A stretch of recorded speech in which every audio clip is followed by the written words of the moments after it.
भारत, क्या कमाल का देश है ना? उत्तर से लेकर दक्षिण तक हर कुछ 100 किलोमीटर पर भाषा, खाना, संस्कृति सब कुछ बदल जाता है। लेकिन इतनी सारी विविधताओं के बावजूद क्या कोई एक धागा है हमारे डीएनए में जो हम सबको एक साथ जोड़ता है? चलिए आज इसी जेनेटिक पहेली को सुलझाने की कोशिश करते हैं। तो शुरू कहाँ से करें? चलिए सबसे बड़े और शायद सबसे दिलचस्प सवाल से ही शुरू करते हैं। जब हम अपने वंश की बिल्कुल शुरुआत में जाते हैं, तो क्या हम सब अफ्रीकी हैं? अब इस सवाल का जवाब साइंटिफिकली हमें देते हैं जेनेटिक्स के एक्सपर्ट डॉक्टर नीरज राय। वो कहते हैं कि ये बात वैज्ञानिक तौर पर साबित हो चुकी है कि आज के आधुनिक इंसानों का विकास अफ्रीका में हुआ और पूरी दुनिया की मानवता किसी न किसी तरह से अफ्रीका से जुड़ी हुई है। तो मतलब ये बात हमारी पड़ताल की एक मजबूत वैज्ञानिक नींव रखती है। तो ठीक है, चलिए अपनी कहानी की शुरुआत वहीं से करते हैं जहां हम सबकी कहानी शुरू हुई थी, अफ्रीका से। ये टाइमलाइन देखिए, लाखों सालों तक इंसानों के विकास की पूरी कहानी सिर्फ और सिर्फ अफ्रीका में चल रही थी। हम यानी होमो सेपियंस, आज के इंसान, करीब 1 लाख साल पहले तक सिर्फ वहीं थे। और उसके बाद शुरू हुआ वो महान सफर पूरी दुनिया में फैलने का। और यहाँ एक बहुत ही फैसिनेटिंग बात सामने आती है। अंडमान आइलैंड्स की जनजातियां जैसे ओंगे और जारवा, पता है इनकी खासियत क्या है? ये हजारों सालों तक पूरी दुनिया से जेनेटिकली आइसोलेटेड रहे। मतलब उनका डीएनए एक तरह का टाइम कैप्सूल है। ये हमें सीधा उन पहले इंसानों से जोड़ता है जो अफ्रीका से निकलकर भारतीय उपमहाद्वीप पहुंचे थे। और सच तो ये है कि आज हम सब भारतीयों की जड़ें कहीं ना कहीं इन्हीं शुरुआती प्रवासियों से जाकर मिलती हैं। तो सवाल उठता है, अगर शुरुआत एक ही जगह से हुई तो भारत में इतनी ज्यादा जेनेटिक डाइवर्सिटी कैसे आई? इसका जवाब है माइग्रेशंस में, यानी प्रवासन की अलग अलग लहरों में। हमारे सबकॉन्टिनेंट की कहानी में एक बहुत बड़ा टर्निंग पॉइंट आया, एक ऐसा मोड़ जिसने सब कुछ बदल कर रख दिया। और उस मोड़ को समझने के लिए बस एक नंबर याद रखिए, 4200। 4200 साल पहले हुआ क्या था? एक भयंकर सूखा पड़ा था।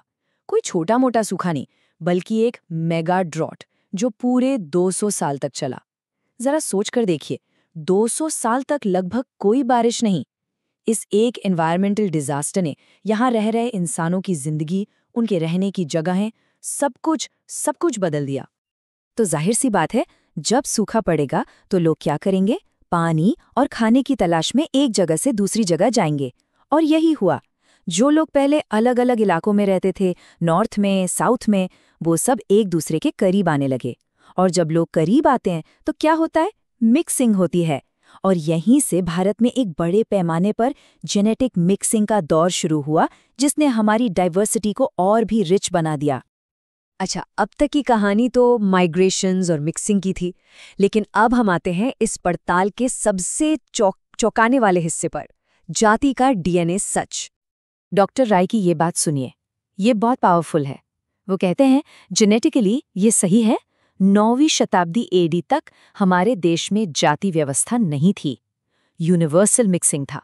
मतलब जेनेटिक डेटा हमें साफ साफ बता रहा है कि एक वक्त था जब लोग अलग अलग कम्युनिटीज में फ्रीली शादी ब्याह करते थे, कोई रोक टोक नहीं थी। इस स्लाइड पर नजर डालिए, ये उस बड़े बदलाव को बिल्कुल साफ दिखाती है। 9वीं शताब्दी से पहले का भारत और उसके बाद का भारत। पहले क्या था? यूनिवर्सल मिक्सिंग, सब आपस में घुल मिल रहे थे, एक शेयर्ड जीन पूल था। लेकिन फिर कुछ बदला, एक बहुत बड़ा सोशल चेंज आया। और वो बदलाव था एंडोगैमी। अब ये एंडोगैमी क्या है? ये वो प्रैक्टिस है जब कोई ग्रुप सिर्फ अपने ही ग्रुप के अंदर शादी करता है, बाहर नहीं। इससे होता यह है कि धीरे धीरे वो ग्रुप जेनेटिकली बाकी आबादी से अलग थलग पड़ जाता है, उनका अपना एक अलग जीन पूल बन जाता है। तो इसका मतलब क्या हुआ? इसका मतलब ये हुआ कि आज हम जिसे एक कठोर वंश पर आधारित जाति व्यवस्था के रूप में जानते हैं, वो जेनेटिक नजरिए से कोई हजारों लाखों साल पुरानी चीज नहीं है। ये एक सोशल स्ट्रक्चर है जो मुश्किल से बस करीब 1000 साल पहले ही सॉलिड हुई। तो इन सारे जेनेटिक सुरागों को, पजल के इन सारे टुकड़ों को जब हम जोड़ते हैं तो हमें क्या तस्वीर दिखती है? चलिए फटाफट रिकैप करते हैं। हमारी कहानी शुरू होती है अफ्रीका में। भारत बना है लगातार माइग्रेशंस और मिक्सिंग से। 4200 साल पहले का वो बड़ा सूखा एक बहुत बड़ा टर्निंग पॉइंट था जिसने लोगों को मिक्स किया। और हजारों साल तक ये मिक्सिंग चलती रही, ये नॉर्मल था।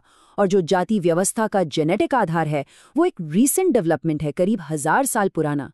हमारा डीएनए इस पूरी लंबी, कॉम्प्लेक्स लेकिन शेयर्ड हिस्ट्री का सबूत है। तो आखिर में हमारा डीएनए हमें क्या कहानी सुनाता है? ये हमें बंटवारे की कहानी नहीं सुनाता। ये हमें बताता है कि हम सब कितने गहरे तौर पर एक दूसरे से जुड़े हुए हैं। हमारी विरासत, हमारी हेरिटेज, वो बंटी हुई नहीं बल्कि साझा है। और ये सारी जानकारी हमें एक बहुत ज़रूरी सवाल पर लाकर छोड़ देती है।